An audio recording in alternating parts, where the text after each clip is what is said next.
Assalamualaikum warahmatullahi wabarakatuh. Yang saya hormati Bapak Aditya Rahmat Taufik SEMSI selaku dosen pengampu dari mata kuliah Sistem Informasi Manajemen. Dan tak lupa juga saya ucapkan terima kasih kepada teman-teman yang sudah berkenan untuk melihat pemaparan materi dari kelompok kami.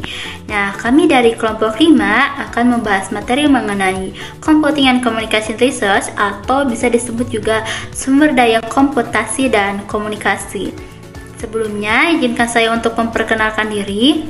Nama saya Dede Pina Nur Alia dengan NPM 223402024 selaku moderator sekaligus pemateri. Dan tentunya di sini saya tidak sendiri. Saya ditemani oleh rekan saya, yakni ada Puspa Paramarta dengan NPM akhir 023, Neta Agustina Mardika dengan NPM akhir 025, dan yang terakhir ada Erni Nuraini Kania Dewi dengan NPM akhir 027. Nah, teman-teman, sumber daya komputasi dan komunikasi adalah alat teknologi informasi yang biasanya digunakan dalam seperangkat komputer. Terdiri dari perangkat lunak dan perangkat keras. Biasanya dapat membantu beberapa tugas manusia. Nah, untuk pembahasan yang lebih lanjut akan dijelaskan oleh rekan saya. Baik, sebelumnya terima kasih kepada moderator. Untuk pematerian pertama akan disampaikan oleh saya, yaitu mengenai pengertian dari komputasi. Pernahkah kalian bertanya-tanya bagaimana handphone pintar Anda bisa begitu pintar? Atau bagaimana komputer bisa menyelesaikan perhitungan yang rumit dalam waktu sekejap? Jawabannya yaitu ada pada komputasi. Komputasi itu adalah proses ajaib di balik semua teknologi yang kita gunakan dalam kehidupan sehari-hari. Mari kita bahas lebih dalam, apa sih itu komputasi? Apaan tuh? Komputasi dalam bahasa yang lebih mudah itu adalah suatu pengolahan data. Data ini bisa berupa gambar, teks, maupun suara. Komputer menggunakan algoritma seperangkat instruksi yang sangat spesifik untuk memanipulasi data ini dan menghasilkan output yang kita inginkan. Nah, contoh sederhana dari komputasi ini yaitu ketika kita menggunakan kalkulator untuk menjumlahkan dua angka, kita sebenarnya sedang melakukan komputasi. Kalkulator menerima dua angka sebagai input, lalu menggunakan algoritma penjumlahan untuk menghasilkan hasil akhir.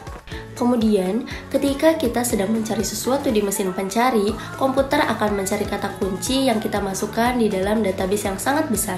Nah, proses pencarian ini melibatkan algoritma yang sangat kompleks. Teman-teman ada yang tahu nggak sih, mengapa sih komputasi itu sangat penting? Nah, mungkin dari sebagian besar kalian ada yang belum paham nih, mengapa sih komputasi itu sangat penting? Nah, komputasi itu penting karena komputasi telah mengubah dunia kita secara drastis. Berkat komputasi, kita bisa mengakses informasi dengan satu kali klik. Selain itu, kita juga bisa mendapatkan informasi dari seluruh dunia. Nah, selain itu juga, kita bisa berkomunikasi dengan orang di belahan bumi lain secara instan. Nah, untuk yang selanjutnya kita akan fokus pada materi peranti keras atau perangkat keras. Nah, sebelumnya pernahkah kalian bertanya-tanya mengapa ada komputer yang sangat cepat sementara itu yang lain terasa lambat? Atau mengapa ada komputer yang bisa menjalankan game berat sedangkan yang lain hanya bisa digunakan untuk mengetik?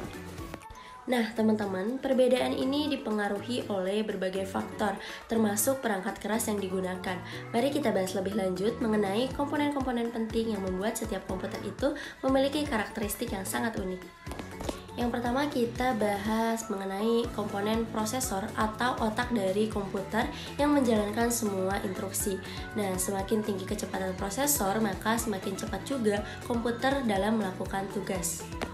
Kemudian komponen yang kedua yaitu memori atau ingatan sementara, yang mana komponen ini digunakan untuk menyimpan data yang sedang diproses. Semakin besar kapasitas memori, maka semakin banyak juga program yang bisa dijalankan secara bersamaan. Komponen yang ketiga yaitu kapasitas penyimpanan atau gudang untuk menyimpan data secara permanen, contohnya dokumen, gambar, dan video. Lalu komponen alat input, yang mana perangkat ini digunakan untuk memasukkan data ke komputer, misalnya keyboard, mouse, dan scanner.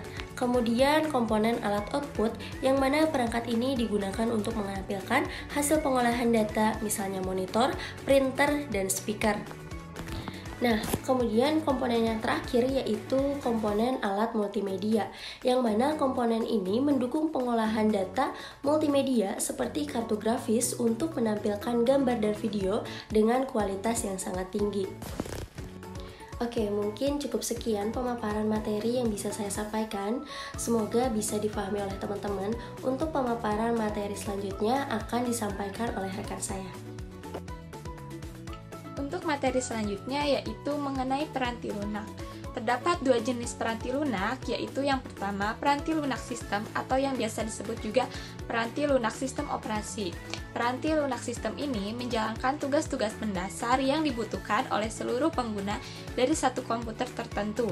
Tugas-tugas ini berhubungan dengan peranti keras dan bukan dengan aplikasi yang dikerjakan oleh perusahaan atau pengguna.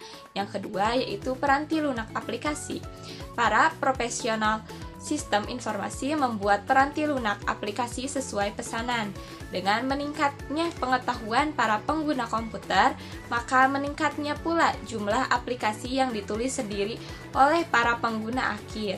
Jadi, secara sederhananya, peranti lunak sistem dibutuhkan untuk menggunakan komputer, sedangkan peranti lunak aplikasi untuk memproses data pengguna.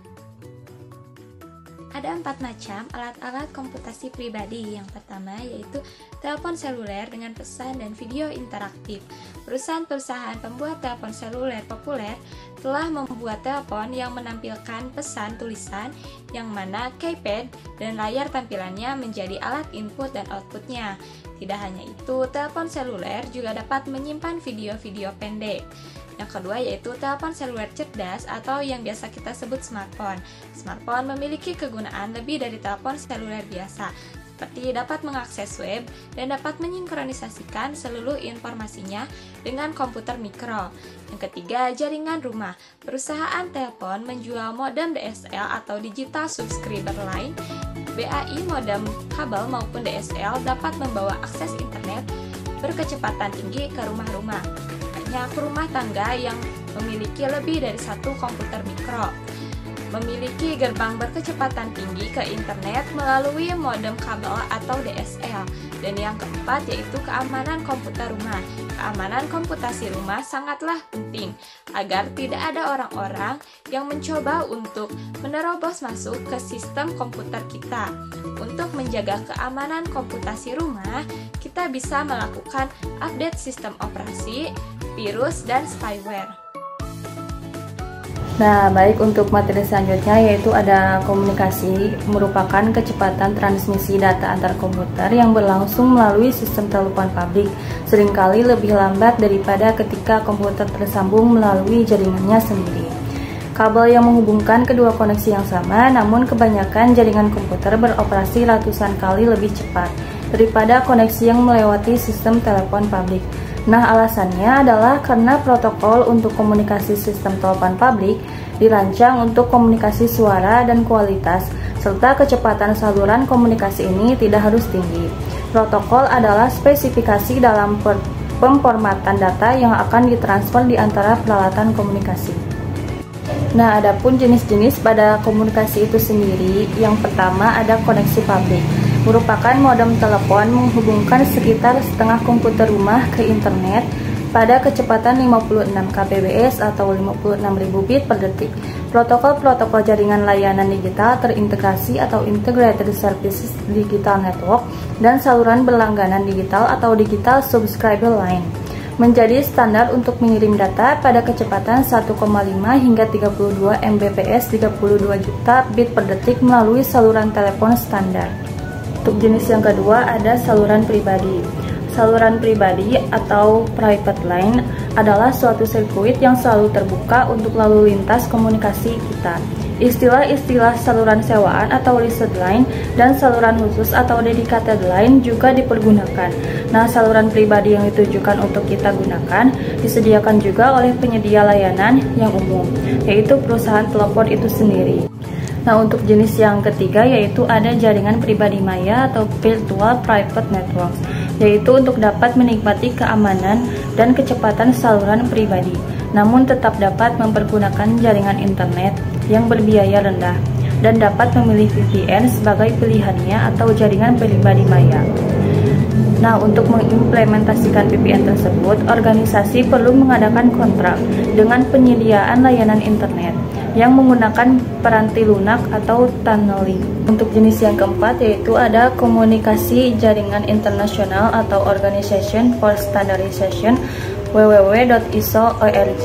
Didirikan pada tahun 1946, organisasi ini menciptakan arsitektur standar interkoneksi sistem terbuka. Untuk selanjutnya yaitu ada jenis yang kelima, yaitu ada protokol untuk komunikasi komputer. Pada awalnya tidak dirancang untuk berbagi data dengan komputer lain dan hanya dengan terminal-terminal saja. Nah, terminal itu sendiri merupakan suatu alat yang tidak memiliki ruang penyimpanan atau prosesor. Terminal ini hanya menyediakan alat memasukkan dan menampilkan data bagi komputer. Nah, IBM menyadari keterbatasan komunikasi ini sebagai suatu masalah sehingga IBM dan perusahaan-perusahaan lain mulai mengembangkan protokol komunikasi. Untuk jenis yang keenam yaitu ada paket untuk pemindahan data-data dengan volume besar. Pesan-pesan yang dikirimkan perlu dipecah menjadi bagian-bagian kecil sehingga pesan dari satu komputer tidak mendominasi media komunikasi. Nah, hal ini dapat dicapai dengan menggunakan paket-paket data. Nah, paket data itu sendiri adalah suatu bagian dari data total yang akan dikomunikasikan dan digabungkan dengan alamat komputer yang dituju, komputer pengirim, dan informasi kendali lainnya. Untuk jenis yang terakhir yaitu ada alamat jaringan internet, yaitu untuk menjalankan paket-paket melalui jaringan. Setiap komputer yang menangani paket data harus memiliki satu alamat yang unik. Ketika menjalankan paket-paket internet, maka akan dipergunakan alamat IP. Alamat IP adalah 4 bagian kumpulan angka, yaitu yang masing-masing antara 0 hingga 225 yang dipisahkan oleh titik. Bagian-bagian tersebut akan menunjukkan jaringan, host, subjaringan, dan komputer yang sedang dituju. Materi selanjutnya akan dipaparkan oleh saya. Nah, materi selanjutnya yaitu konvergensi, komputasi, dan komunikasi. Kelompok kami membawa contoh studi kasus. Contohnya itu pengumuman hasil ujian sistem penerimaan mahasiswa baru atau SPMB yang diadakan oleh Universitas Indonesia. Nah, pada setiap awal tahun Universitas Indonesia mendapatkan kehormatan untuk menjadi hosting pengumuman penerimaan mahasiswa baru dari seluruh Indonesia. Nah, sebagai sebuah event yang sangat penting, diperlukan persiapan yang sangat matang. Salah satu persiapan yang terpenting adalah persiapan jaringan komputer yang akan digunakan untuk menjamin tersedianya akses yang memadai bagi semua pihak yang mungkin berkepentingan dengan pengumuman tersebut. Nah, terutama pada saat-saat puncak, yaitu malam pertama pengumuman hasil SPMB. Nah, setelah beberapa tahun menjalani peranan tersebut, Universitas Indonesia mengalami beberapa permasalahan yang dihadapi ketika acara sedang berlangsung. Nah, yang pertama ada habisnya sumber daya pada web server yang digunakan. Hal ini karena banyaknya request yang diterima, termasuk di dalamnya usaha serangan DOS atau denial of service. Sedangkan kapasitas web server yang ada tidak sebanding dengan request yang masuk. Yang selanjutnya ada bandwidth koneksi yang habis didominasi oleh beberapa pihak tertentu yang melakukan mirroring data. Nah, walaupun hal ini tidak dilarang, tapi hal ini akan merugikan beberapa pengguna lain yang tidak dapat melakukan akses nih teman-teman. Nah, yang selanjutnya ada akses data yang membutuhkan waktu cukup lama. Nah, karena terbatasnya sumber daya yang ada dan pengguna struktur basis data penyimpanan data yang kompleks. Mungkin yang bisa kita ambil pelajaran dari studi kasus ini adalah bahwa untuk menjamin keamanan sebuah sistem perlu persiapan dari seluruh komponen yang terlibat di dalamnya. Dalam kasus ini, penyelenggara hanya mempersiapkan dari sisi aplikasi yang akan digunakan saja, tetapi penyelenggara tidak ada persiapan dari lingkungan lainnya yang berhubungan dengan aplikasi tersebut. Nah, selain itu juga untuk aplikasi-aplikasi penting, maka maka sebaiknya dibuat duplikasi layanan tersebut diletakkan di beberapa lokasi terpisah. Nah, dengan cara ini jika satu lokasi mengalami gangguan, masih dapat berjalan dari beberapa lokasi lainnya. Nah, persiapannya adalah membina hubungan yang lebih dekat dengan penyedia layanan jaringan internet. Hal ini diperlukan karena serangan-serangan yang dihadapi layanan ini hanya dapat dihadapi dengan bantuan pihak-pihak tertentu atau pihak-pihak eksternal. Di sini ada 5 permasalahan IT yang umumnya dijumpai di perusahaan. Yang pertama ada masalah hardware dan software. Nah, banyak perusahaan bisnis mengalami masalah dengan umur teknologi yang digunakan. Yang kedua ada daya yang kurang memadai. Nah, salah satu musuh utama dari perangkat IT adalah sumber daya listrik. Pemadaman listrik sepihak serta lonjakan arus secara tiba-tiba dapat merusak komponen elektrik IT yang mahal, dan tentunya yang paling buruk dapat mengakibatkan hilangnya data-data yang penting. Yang ketiga ada strategi backup yang buruk. Nah, strategi ini harus disiapkan dengan baik. Jika dengan strategi yang mumpuni, ketika strategi backup yang buruk dilakukan, kadang data-data yang sangat penting bisa hilang dan sukar untuk dipulihkan. Setelah kehilangan data yang penting, kemungkinan atas kegagalan bisnis bisa melonjak hingga 90%. Nah, yang keempat ada peranti lunak yang ilegal.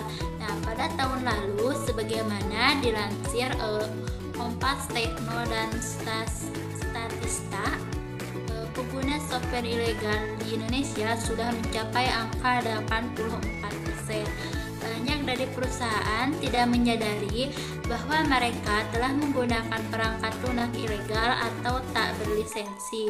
Walau di sisi lain perusahaan diuntungkan dengan tidak memerlukan biaya pembelian peranti lunak, perusahaan bisa saja dituntut oleh perusahaan peranti lunak dengan biaya yang nominalnya lebih besar daripada membeli peranti lunak yang berlisensi. Karena itu, terimalah fakta bahwa tidak ada tempat untuk jalan pintas saat menjalankan bisnis. Nah, yang terakhir yaitu ada layanan IT manajemen yang kurang memadai. Nah, aspek terpenting dari pengelolaan teknologi informasi atau IT adalah dengan menjaga hubungan baik dengan penyediaan layanan IT yang terpercaya. Alhamdulillah, pemaparan materi dari kami mengenai Computing and Communication Research sudah berakhir. Selanjutnya, saya di sini akan membacakan kesimpulan dari materi kali ini. Nah, dengan adanya sumber komputasi, maka komunikasi pun berjalan. Dengan adanya jaringan-jaringan, para manajer dapat menggunakan waktunya secara efektif dan efisien, khususnya dalam pengambilan keputusan yang akurat dan tepat. Komunikasi membutuhkan standar karena berbagai perusahaan peranti keras, komputer, dan telepon harus mempunyai penyajian data yang sama dan dapat dipahami di sepanjang pergerakan media komunikasi. Untuk mencapai komunikasi yang baik, maka dari sumber komputasi harus memiliki alat-alat yang tepat dan aman. Nah, komunikasi membutuhkan standar. Berbagai perusahaan pembuat peranti keras, komputer, dan telepon harus memiliki penyajian data yang sama dan dapat dipahami yang bergerak di sepanjang media komunikasi. Oleh karena itu, selain melakukan implementasi teknologi pengamanan jaringan, perlu juga disediakan tools yang dapat digunakan pengolahan dalam melakukan pengelolaan data. Nah, mohon maaf apabila pemaparan dari kelompok kami ada kekurangan dan kesalahan. Saya Dede Vina Nur Alia selaku moderator dari kelompok 5 pamit undur diri. Wassalamualaikum warahmatullahi wabarakatuh. Kali ini ada informasi seru nih seputar dulu dan kini teknologi komunikasi di Indonesia. Dulu, surat dan telepon adalah cara utama untuk berkomunikasi. Menulis surat adalah ritual romantis menunggu panggilan telepon adalah momen berharga. Namun lihatlah sekarang, teknologi telah mengubah cara kita berkomunikasi. Smartphone menjadi jendela dunia, membawa pesan dan informasi dalam hitungan detik. Percakapan tidak lagi terbatas pada suara. Video call dan pesan instan menghubungkan kita dengan orang-orang di seluruh dunia dengan nyata.